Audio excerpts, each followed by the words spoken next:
Baiklah, Assalamualaikum warahmatullahi wabarakatuh. Perkenalkan, saya Wesi Pratiwi dengan NIM 2419072. Saya berasal dari kelas PMTK 5B. Baiklah, di sini saya akan membacakan hasil jawaban dari ujian akhir semester dari bimbingan tilawah, yaitu yang pertama, jelaskanlah hukum tajwid yang dibaca dengung pada hukum nun sukun, mim sukun, dan gunnah. Lafazkan 3 contoh masing-masing dengan rekaman video.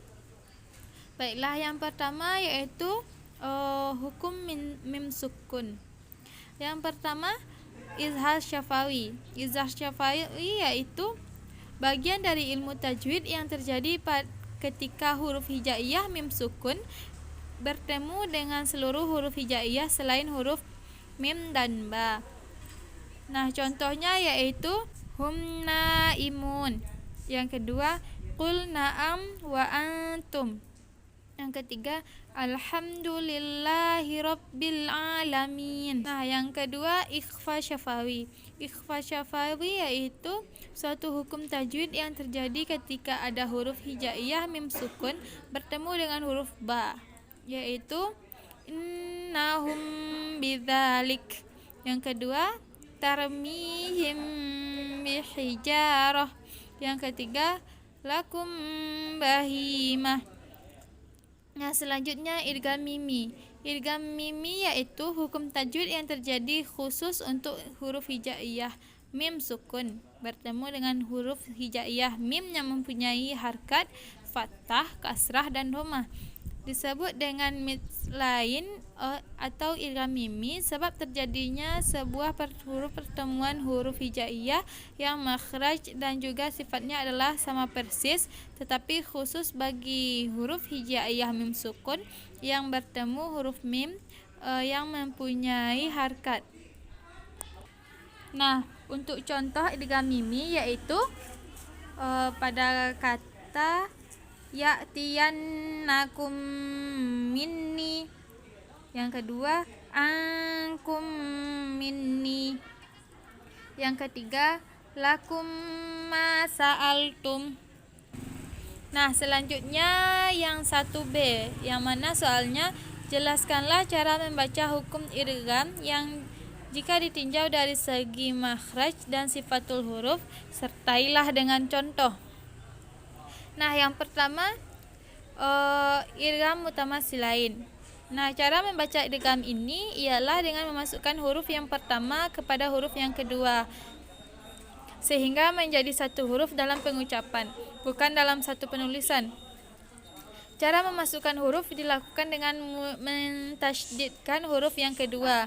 Apabila proses idgham ini terjadi pada huruf qalqalah, maka suara qalqalah menjadi tidak nampak. Nah, contohnya yaitu yaghtab ba'dukum, yujahu, yudrikum, robihat. Yang kedua, idgham mutajanisain, yaitu apabila ada dua huruf bertemu yang sama makhrajnya akan tetapi berbeda sifatnya. Huruf-huruf tersebut masuk ke dalam idgham mutajanisain, yaitu ba, ta, sa, da, za, ta, mim, za. Itulah huruf-hurufnya. Nah, cara membaca idgham mutajanisain ini memasukkan huruf yang pertama kepada huruf yang kedua sehingga menjadi satu huruf dalam pengucapan, bukan dalam penulisan. Contoh dalam idgham mutajanisain ini yaitu pada kata qad tabayyana, yaitu huruf dal bertemu dengan huruf ta. Selanjutnya idgham mutaqaribain. Idgham mutaqaribain ini adalah bertemunya dua huruf yang berdekatan makhrajnya tetapi sifatnya berlain. Cara membaca idgham mutaqaribain ini tidak berbeda dengan idgham mutajanisain, yaitu dengan memasukkan suara huruf yang pertama kepada suara huruf yang kedua sehingga menjadi satu huruf dalam pengucapan, bukan dalam penulisan. Nah, yaitu contohnya qa dan ka yang berbunyi alam nakhluqkum mim ma'i. Nah, selanjutnya soal nomor 2, yang mana Soalnya yaitu bagaimana pendapat saudara mengenai cara membaca huruf ra dalam bertilawah Al-Quran? Nah, dalam bertilawah Al-Quran, huruf-huruf hukum ra ini terbagi menjadi dua. Yang pertama ra tafkim, yang kedua ra tarkik. Nah, ra tafkim yaitu hukum membaca huruf ra dengan mengucapkan secara tebal sampai memenuhi mulut ketika mengucapannya.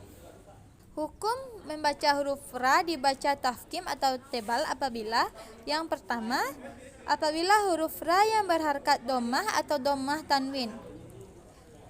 Contohnya al-kafirun, li'ilafi Quraisy.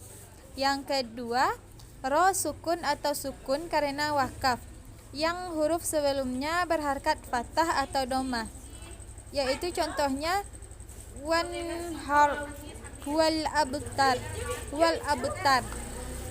Yang ketiga, ra sukun ketika wakaf sebelum huruf sukun dan sebelumnya lagi huruf yang berharkat fathah atau dhammah. Contohnya wal fajr walayalin ash. Nah, selanjutnya hukum bacaan ra tarkik.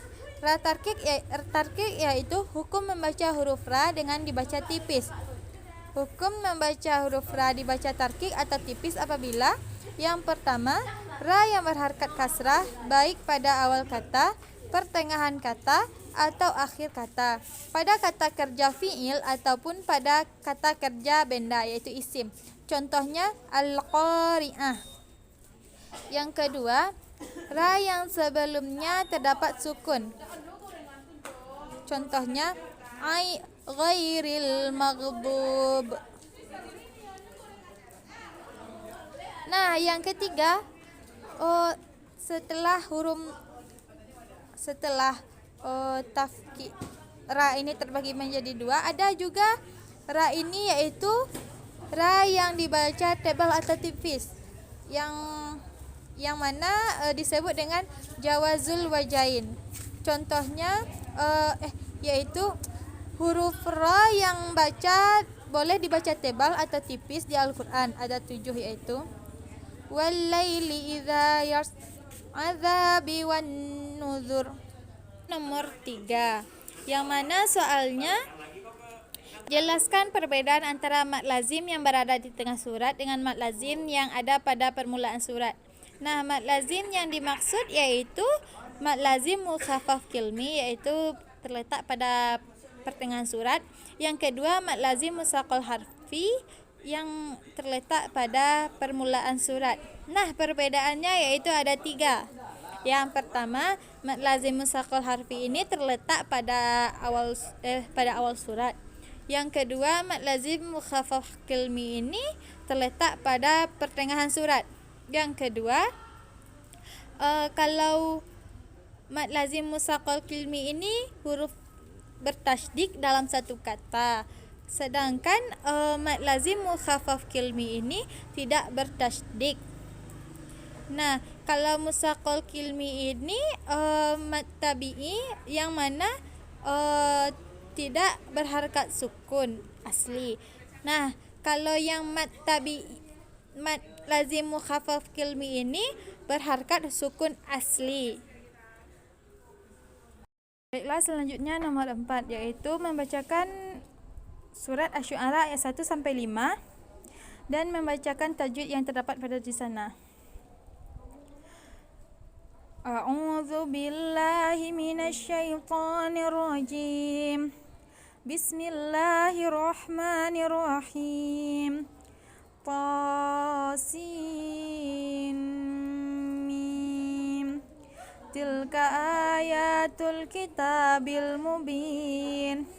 La'allaka baqi'un nafsaka alla yakunu mu'minin. Inna sya'nu nazzil 'alaihim minas samaa'i ayatan fazallat a'naquhum laha khadi'in. Wa ma ya'tihim min dzikrin minar rahmani muhdatsin illa kanu anhu mu'ridin. Shadaqallahul azim. Baiklah, selanjutnya tajwid-tajwid yang ada di sana. Pada ayat 1 yang berbunyi Tasin Mim, nama tajwid pada kata di atas yaitu mad lazim harfi musyba' mustaqal, sebab setelah mad ada huruf yang diidghamkan. Berikut ini keterangan pada panjang-panjang tersebut. Po 2 harkat, mad lazim harfi mukhaffaf. Kalau sin 6 harkat, mad lazim harfi musyba' mustaqal. Pada huruf ini dan sesudahnya terjadi musaqqal karena terjadi idgham bi gunnah, yaitu dalam ejaan nun sukun bertemu huruf mim. Yang mim 6 harkat, mad lazim harfi musyba'. Selain itu terjadi musaqqal dengan huruf sebelumnya.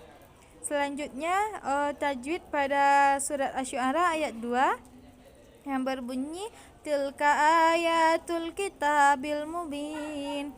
Nama tajwid pada kalimat di atas itu yaitu yang pertama mad badal, sebab huruf alif berharkat fathah berdiri, panjangnya adalah 1 alif atau 2 harkat. Yang kedua mad asli, sebab ada fathah berdiri di atas huruf ya dan ta. Yang ketiga alif lam qamariyah, sebab alif lam bertemu huruf kaf dan mim. Yang keempat mad aridli sukun, sebab mad tabi'i ya di kasrah bertemu huruf mim dan bacaannya waqaf. Selanjutnya tajwid pada surat Asy-Syu'ara ayat 3 yang berbunyi la'allaka bakhi'un nafsaka. Nama tajwid pada kalimat di atas yaitu yang pertama mad tabi'i, sebab huruf alif di fathah panjangnya adalah 1 alif atau 2 harkat. Yang kedua idgham bila gunnah, sebab tanwin bertemu huruf nun. Alla yakunu mu'minin. Nah, untuk nama tajwid pada kalimat di atas yaitu mad tabi'i, sebab ada huruf alif di fathah dan wawu di dhammah. Yang kedua mad aridli sukun, sebab mad tabi'i wawu di dhammah bertemu huruf hidup, kemudian bacaannya waqaf. Yang ketiga panjang mad aridli sukun antara 2 sampai 6 harkat. Selanjutnya surat Asy-Syu'ara ayat keempat yaitu pada kata inna sya' nunazzil. Nama tajwid pada kalimat di atas adalah idgham bi gunnah, sebab nun sukun bertemu huruf nun.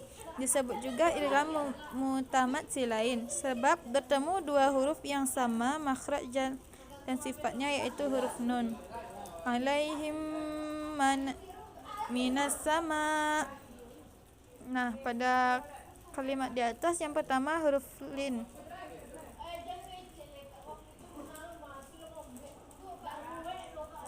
sebab huruf ya disukun oleh fathah. Yang kedua idgham mimi, sebab huruf mim sukun bertemu huruf mim. Yang ketiga alif lam syamsiah, sebab alif lam bertemu huruf sin. Yang keempat mad wajib mutasil, sebab mad wajib tabi'i bertemu hamzah dalam satu kata. Yang kelima panjang mad wajib mufasil adalah 5 harkat. Selanjutnya pada kalimat ayatan fazallat, nama tajwidnya yang di atas yaitu yang pertama mad badal, sebab huruf alif berharkat sebab fathah berdiri. Yang kedua panjang mad badal adalah 1 alif atau 2 harkat. Yang ketiga ikhfa haqiqi, sebab tanwin bertemu huruf fa. Selanjutnya pada kalimat a'naquhum laha khadi'in, nama tajwidnya yaitu 1 mad tabi'i atau mad asli, sebab ada alif di fathah dan ada fathah berdiri. Yang kedua mad aridli sukun, sebab mad tabi'i ya di kasrah bertemu huruf hidup lalu bacaannya waqaf.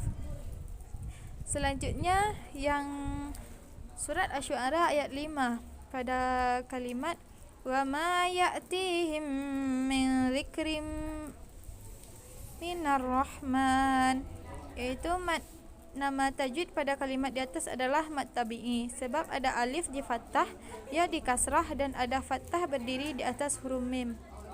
Yang kedua idgham mimi, sebab mim sukun bertemu huruf mim.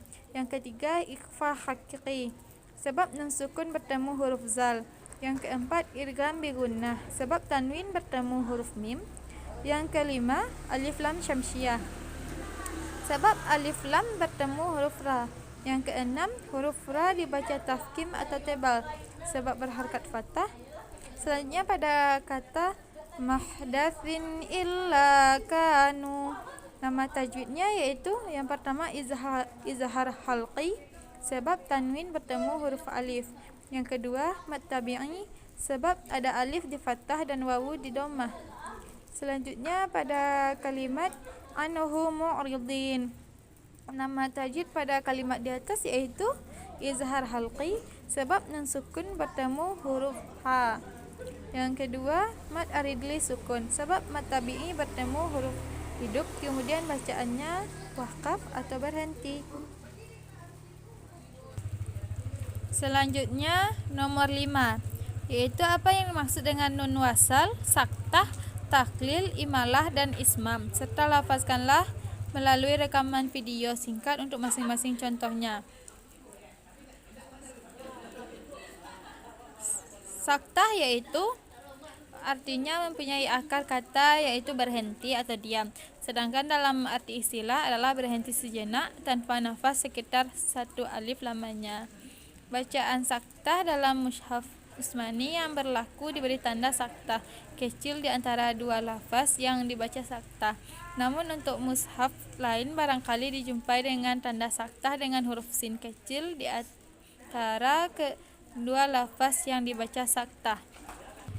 Nah, untuk contohnya yaitu pada surat Al-Kahfi ayat 2 terdapat saktah, dan cara membacanya yaitu iwajan qayyima. Ya, seperti itulah. Selanjutnya nun wasal. Nun wasal adalah nun kecil yang ditulis di bawah lafaz tertentu.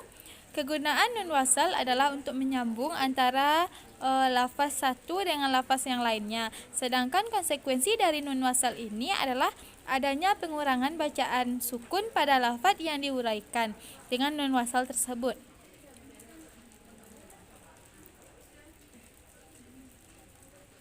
Contohnya yaitu pada surat Al-Ikhlas ayat 1, yaitu pada surat Al-Ikhlas ayat 1 kedua yang berbunyi Qul huwallahu ahadunillahu somad.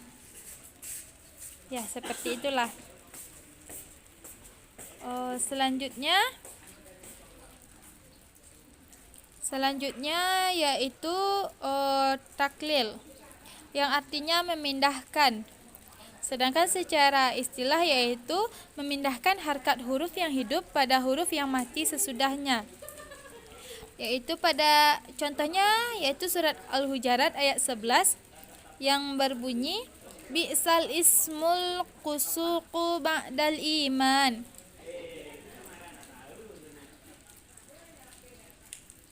Nah, cara membacanya yaitu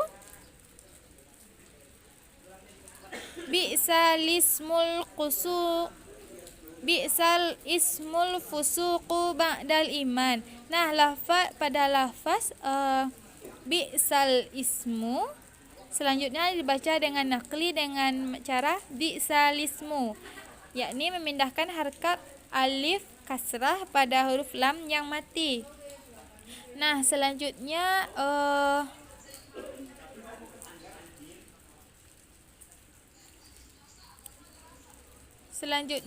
yaitu imalah.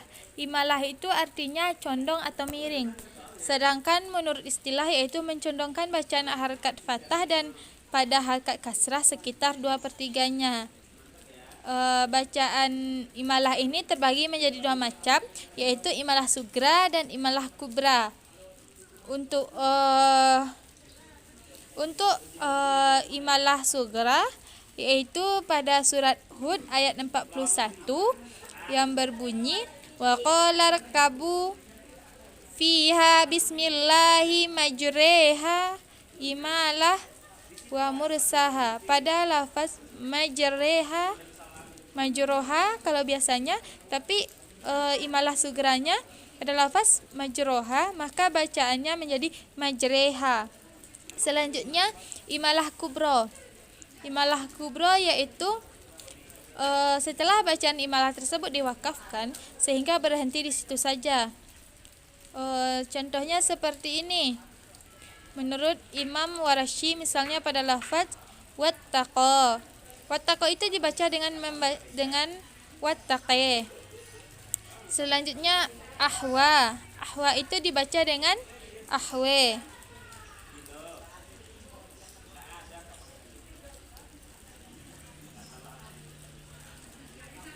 Selanjutnya ismam. Ismam yaitu hanya berlaku pada satu tempat, yaitu pada Yusuf ayat 11 yang berbunyi Bismillahirrahmanirrahim. Qalu ya abana malaka la ta'manna ala Yusuf wa inna lahu lanahsihun. Pada lafaz ta'manna, cara membacanya yaitu nun tasydid diuraikan sehingga menjadi 2 nun. Selanjutnya nun pertama sebagai tempat bacaan ismam sehingga lafaz nun itu la ta'man. Kedua, bibir dimonyongkan ke depan sebagaimana melafazkan huruf nun melalui asmaul huruf. Menarik bibir yang monyong tersebut sambil mengucapkan nun kedua sehingga menjadi la ta'manna. Ya, seperti itu. Mungkin hanya sekian hasil dari uas saya. Banyak maaf Bu. Sekian, terima kasih. Assalamualaikum warahmatullahi wabarakatuh.